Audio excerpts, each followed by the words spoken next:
hadithin e Musës alayhi salatu wassalam, Musa i thot Allahu xhallahu ala në një prej takimeve të tij, ja Rabbi, më tregon një fjalë që të përmendë dhe të ta kujtoj, të kujtoj me të. Allahu xhallahu ala i tha ja Musa thuaj la ilaha illallah. O Musa, thuaj shahadetin la ilaha illallah. Musa alayhi salatu wassalam i thot ja Rabbi, po gjithë robërit e tu e thon këtë fjalë. Fjalë lehtë në gjuhë.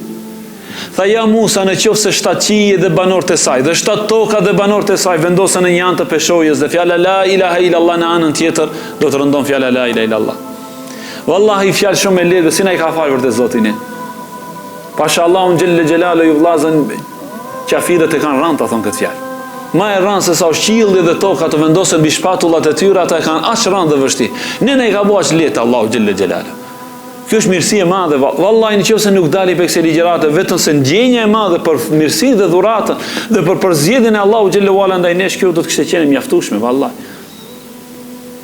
Ja Musa, nëse 7 qiell dhe banorët e saj dhe 7 toka dhe banorët e saj vendosen në një anë të peshojës dhe fjala la ilaha illallah në anën tjetër, vallahi do të rëndon fjala la ilaha illallah.